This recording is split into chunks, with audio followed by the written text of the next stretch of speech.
Good evening. Welcome to the Ghost N.E.A.R show, where we discuss and actively explore paranormal phenomena.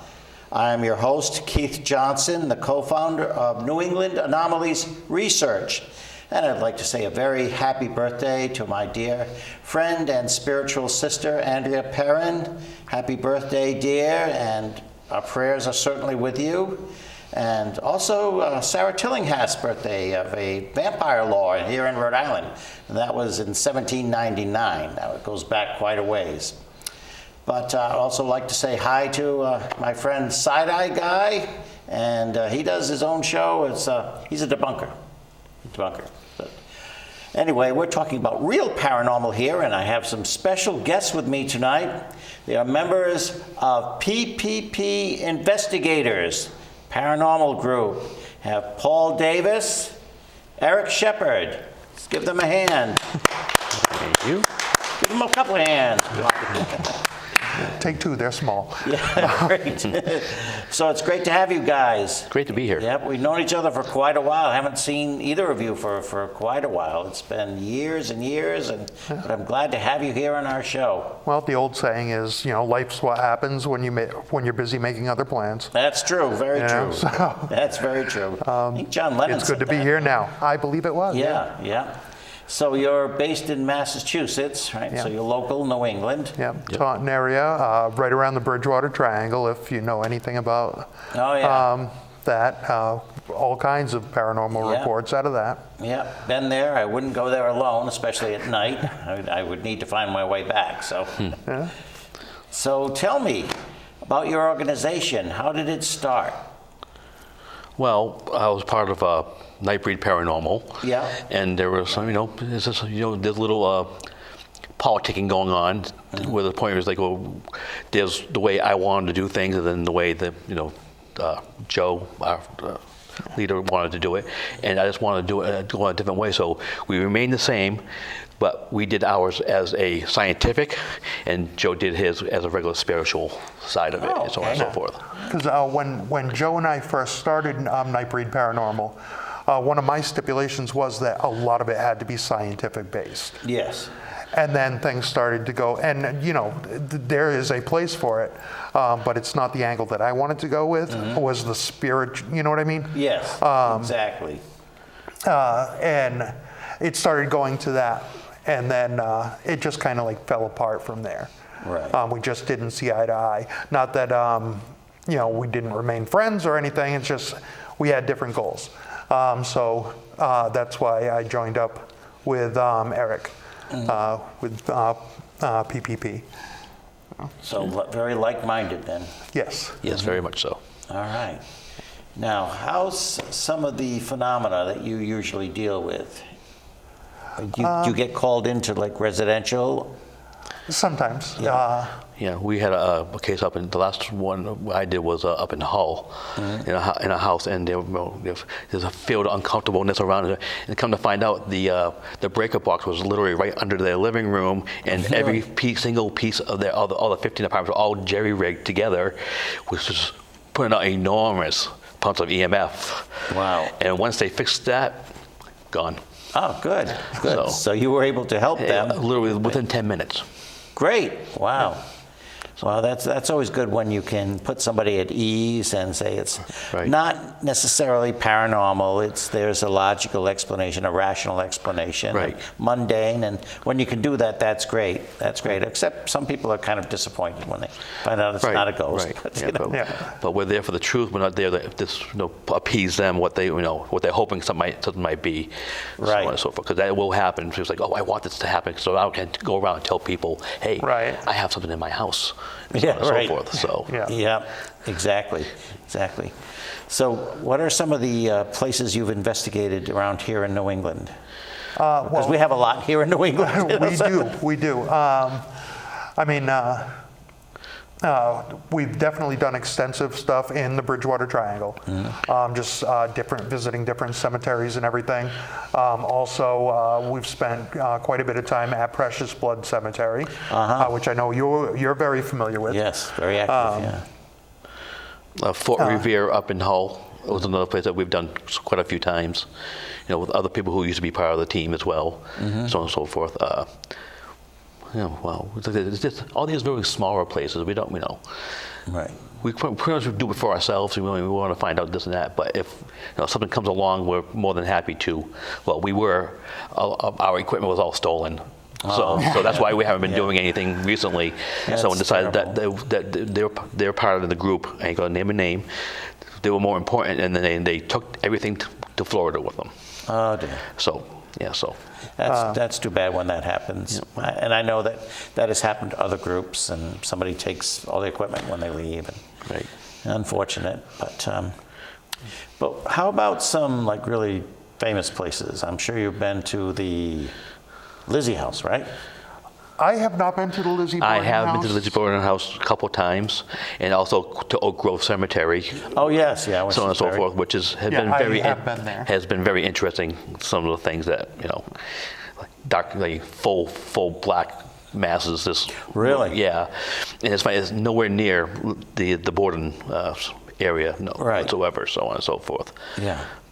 And then when we had a couple of team members, they say it was a Pukwudgie, but I'm not sure. I wasn't in the general vicinity at the time. I had wandered off on my own. Yeah. So, but they're not people that would, make up something like that. I mean, we're all by ourselves, so we're not trying to impress anybody with anything. It was just the three of us at the time. So, but yeah, so I've been there several times. I like going in there. Mm-hmm. I like to try to talk. And I'll tell you, I have family members buried in Oak Grove Cemetery. Not from my generation, but going back a few generations. And they're buried right near the Bordens. You can see my family right from the Bordens. Oh, okay. Nice. Yeah, the Places, Darling, Green, all those English names. And yes, I do have family buried there. So we used to go there once a year to see Lizzie, of course, but also to see our relatives. So it was very much a family gathering back years ago with my family. The weirdest experience I can say I've had in there, it was me and my friend Laura, who was part of the team. Yeah. We were over near the entrance, and it's a calm day. There's no wind, no nothing. We're over by a family plot, and we're looking at it was fall, but there was a few leaves on the ground at the beginning of it, and we look down, we see a leaf go 1, 2, 3, and push down. Oh, really? Between the blade, and we just looked at each other. Looked at the ground, looked at each other, and we started laughing. I was like, "Did you just see that?" I was like, "Oh yeah, I saw that too." Yeah, I was like, it was just bizarre to see that. It's like something was trying to get your attention. Right, and that got our attention. Yes. Wow. So where else in Massachusetts or anywhere in New England would you call a really hot spot that you like to investigate? I would really like to go back out to. I can't remember the name of the cemetery offhand right now. We'll get a lot of them. But where Mercy Brown. Oh, yeah. Go back out there and do a little bit more investigating, because we did have, this was going back to the N.E.A.R paranormal days. Right. But we had, full batteries drain. I mean, I know you've seen that. Yes. Full batteries drain. Going to one section of the cemetery where no matter what, the batteries stayed strong, but the screen just kept going black. Really? We could not get any pictures or video in this specific section. Well, as soon as we stepped away from it. Historical Cemetery number 22, where Mercy is? Yes. Yeah, and you couldn't get pictures there, huh? Right, and as soon as we stepped away from that, the camera came back. And it's just, no matter what we did when we went there, nothing. That's very, very interesting. Yeah, we went to me and some people went to Rose Island Light.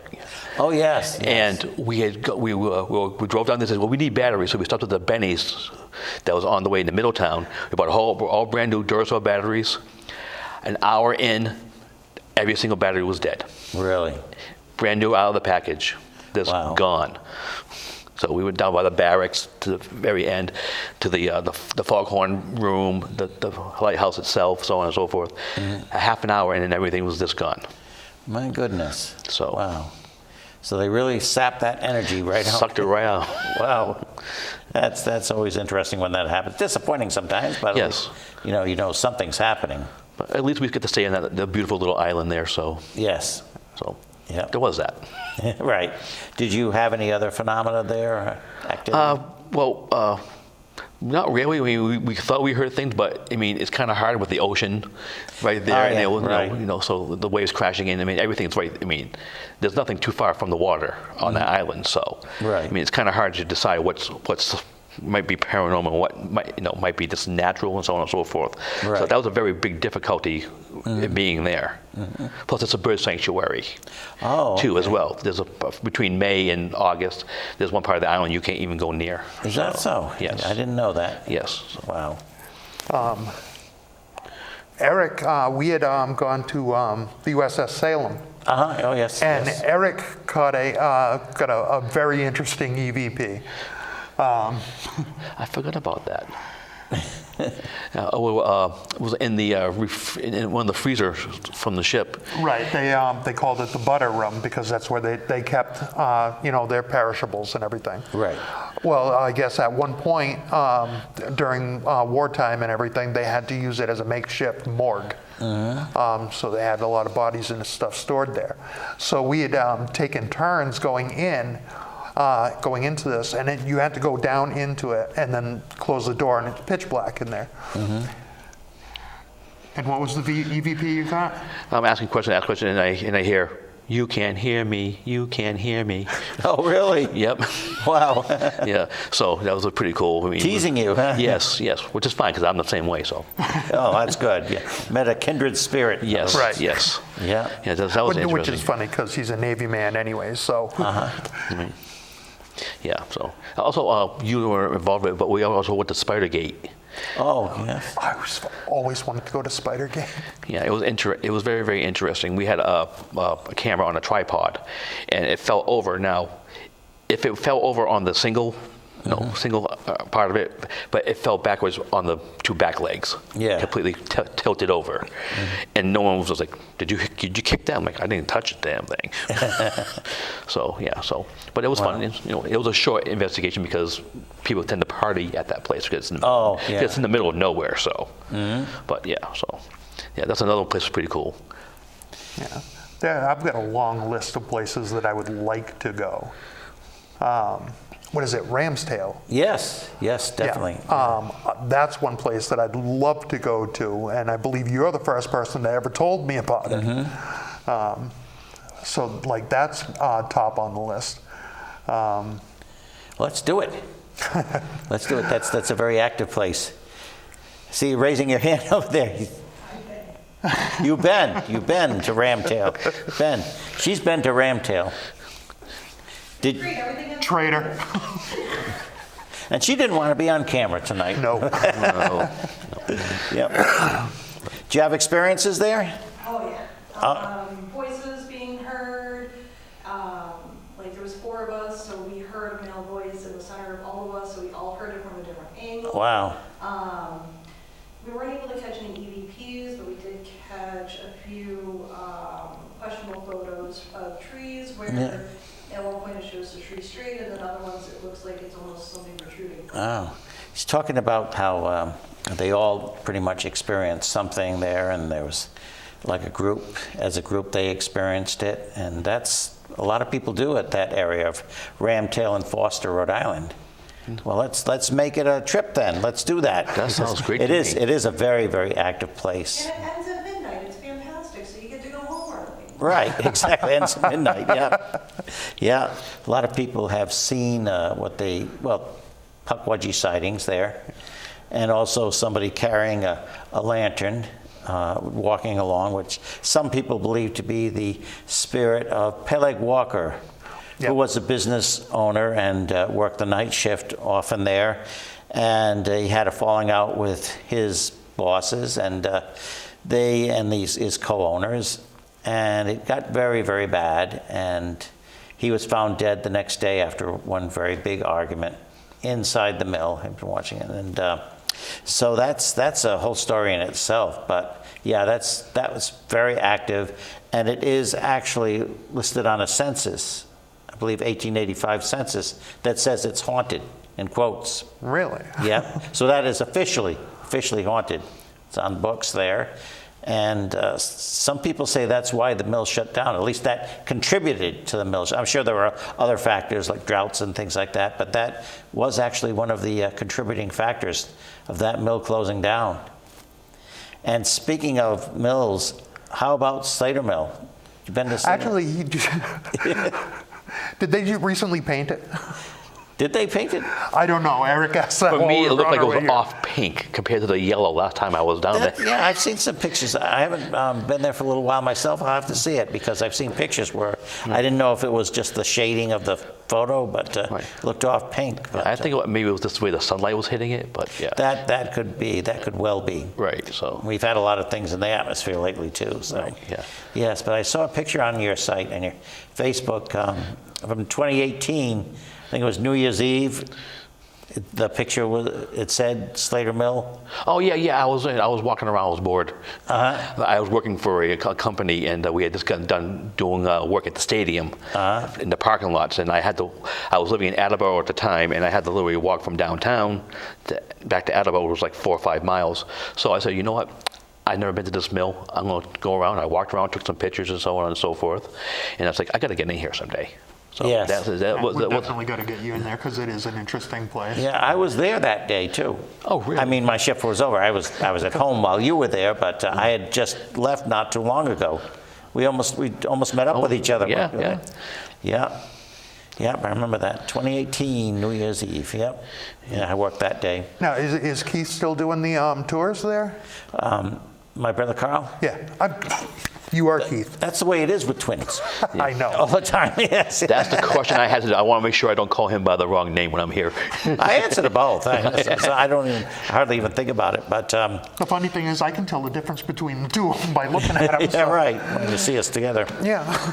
But we're not there now because it's now it's National Park Service. Oh. I mean, it became National Park Service, but it was like transitioning over, and now it's all the Park Service that do the tours there. Oh, okay. So they don't have the haunted tours there anymore, though they do talk about, they have certain programs, certainly around Halloween and things like that, and seasonal, where they will talk about the history, some of the bizarre history there. Yeah. I mean, child labor, of course. There is a lot of history on those, 3 buildings there? Yes, yeah. Right, all 3 of them. There's some really interesting, Yes. and even the part that ties into the precious blood with those hurricanes that happened in the 50s. Yes. Yeah, Yes. that the bodies ended up getting washed down the Blackstone River. I've been thinking about that lately, what with, everything that's going on with hurricanes. And of course, our prayers are with all our friends in Florida and, all the people down there. Now, I have family there. And, Yeah. Yeah. But yes, the Blackstone River did overflow, and a lot of the cemeteries, like Precious Blood Cemetery, and people wonder why it's haunted. Right. Yeah, and because it's haunted, it's one of those things which came first, the chicken or the egg. Is it haunted because of what's happened there, the history? Right. Or because people heard of the history and they started doing all sorts of like summonings in there and everything like that? Right. I think it's both myself. Yeah, and of Contributing course, factors. you also have the United States only case of stigmata buried in precious blood. Yeah, Rose Little Farm, Rose, yes. yeah. Yeah, Little Rose, yes. Actually, that's kind of a funny story. He's really good at debunking. And it was me, him, and our friend Laura. And we had gone there, and we'd taken pictures of Little Rose's memorial. Right. And we were like, why is it coming back pink? And it's like, is this something? He's like, what color is Laura's phone case? Oh, very good. Took the phone case off. Good call. Very good call, Eric. Very good call. I'll have to introduce you to Side Eye Guy there. Yeah. Yeah, it's my Navy training. I was an intelligence specialist, and I dealt with, with the terminology was called, my God, I was in the Navy, now I can't even remember the name of my own thing. Deception analytics. Deception analytics. Yes, Wow. so I would get information. Good name for a debunker. Yeah, Deception analytics. Yeah, so I would get information and I would read it, and you know how when you have a sentence, it means it's going to follow a certain structure. Yes. And when there was no structure to it, that's how you know that's where the information was going to be from the conversations that were taken. So so I had a little bit. Yeah, so it trained me to keep a good eye out, good ear out for everything. So Good for you. So Thank you for your service. as thank you, well. thank you. Yeah. Now, another subject: cryptozoology. That's that's I absolutely love cryptozoology. I know. I do too. And that's one of the things that I love about living in New England area. Yes. Is, people that don't live in the area, they think Pacific Northwest, they think Scotland. You Right. know what I mean? Exactly. But we've got reports of Bigfoot type beings Yes. coming out of Bridgewater Triangle. Yes. Andrew Lake, another mutual friend, Right. has showed me once. He's probably shown you the same picture of what he believes was a Pukwudgie that he had taken somewhere. I can't remember where. It was like an airplane graveyard or something. Yeah. In the Bridgewater Triangle. But then, of course, you also go to Vermont. There's the Bennington Triangle, which has very similar reports coming out of it, but a lot more missing people, too. But you're also talking about a much more rural area and everything, and, just the Green Mountain State. Right. There's a lot of forest area and stuff. But as I mentioned earlier, you did a show on the Rhode Island Mothman. Yes. Yes. And then there's also Little Rhodey, Yes. the Rhode Island version of Bigfoot. Right. Exactly. He's not so- not too little, but he's Right. yeah, big roadie, and it's Right. but we've had our share of Bigfoot sightings, or whatever you want to call it. But also Thunderbirds. Yes. And things like Pukwudgies, I don't really consider cryptozoology, although I can see why Well, like somebody would. spirit creatures. Right, of- exactly. Yes. But things like giant snakes. Yes. Speaking of Scotland, the Loch Ness Monster. Yeah. You have the Lake Champlain Monster. Right. In Vermont and New York. The amount of paranormal, cryptozoological, UFO reports and everything that come from the New England area is staggering, I think. Yes. Yeah. Yes, it is. It is that, and the Bridgewater Triangle. Of course, Lauren Coleman coined that term. Yep. But it's expanding. It's a triangle. It's like the Bermuda Triangle, but it's always expanding. You hear more and more reports. Right. I mean, even the redheaded hitchhiker of Route 44. Right. That we've gone looking for. We tried, we failed, but we tried. We tried. Yeah. We killed a whole night just driving up and down 44. Yeah. But I've heard that there are still sightings of the redheaded hitchhiker of Route 44. Yeah. Very unnerving if you actually run into him, But he's hitchhiking, and if you stop, he might get in, or he might just travel along. You see his face looking at you through your passenger side window, or sometimes your driver's side window. And, Yep. Or sometimes he even appears in the car, is some of the things that I've read. Yes, yeah. And he won't speak to you. He won't speak to you. Right. But Yeah, he's having fun doing whatever he's doing. I don't pick up hitchhikers at night anyway, but I would like, if I saw him, I'd like to say, can I at least take a picture? Can I take some video? Right. Selfie? Yeah, that's it. Well, that's the thing. Like in cryptozoology and all facets of paranormal exploration is garnering the evidence. We've all had experience, three of us. And Right. Everybody in this room, we've had experiences. Right. But experience is anecdotal at best. Yes, you're right, exactly. You have to have, that's why things like EVPs are important. Yes. Yeah.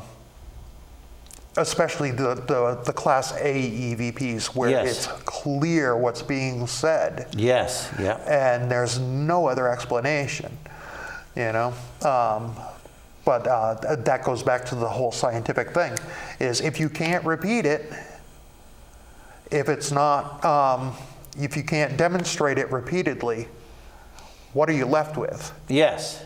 That's the paranormal. Right, right, exactly. That's very true. Well, we've only got like maybe a couple of minutes left, actually.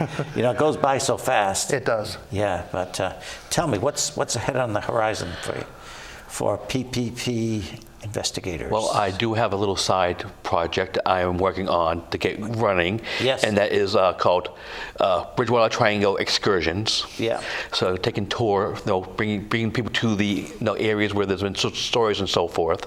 Yes, From really? N.E.A.R Rock to into the Hockomock Swamp, where we do an investigation at the end of the night. Yes. So on and so on. So that's I've been trying to get that rolling, and basically the next step is for us to get new equipment. So that's the thing that's hindering Right. us from doing what we want to do. Right. There's only so much you can do with cell phones. Yes, right. And of course, the Hockomock Swamp and N.E.A.R Rock, that features into King Philip's War. Yep.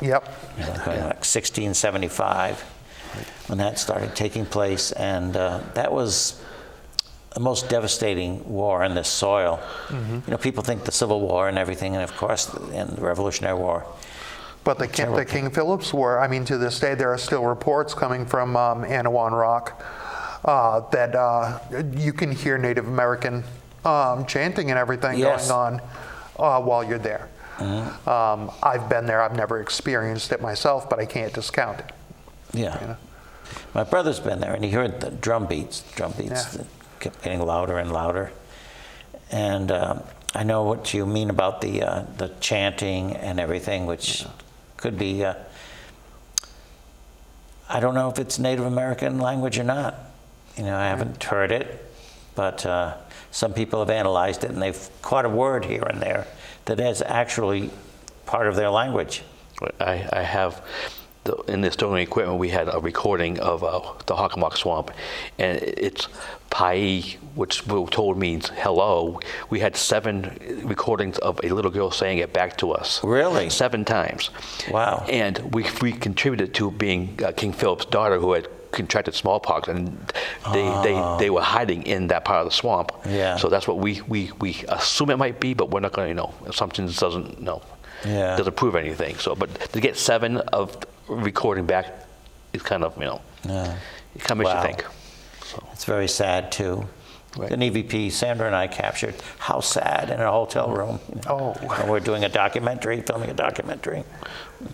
But I want to thank you both for being here. Well, thank you for having us. And I think next time we'll get together and we'll actually take some footage which we can show. Our investigation at Ramtail in different places there. That would She be keeps fantastic. perking up every time I say Ramtail. Yeah. Yep. Maybe Oh, we- she's very enthusiastic. All right. Peleg Walker is my cousin, too, just like Oh, really? H.P. Lovecraft. Wonderful family, don't we have here, Yeah. buried next to Lizzie Borden. But I want to thank you, Paul, for being Thank you here very much. so much. Right. Eric, Thank you thank very you for much. making the trip down from Massachusetts. And we'll get together and explore very soon. Hopefully a lot sooner than Right, it has it's been so many years. Yeah. Well, thank you everyone for watching. God bless, and stay safe out there. There's a lot going on throughout the country. We wish everybody stays safe. You're in our prayers, all those who are affected by the hurricanes and just the devastation that's going on. So you are in our prayers and our thoughts. God bless. Good night.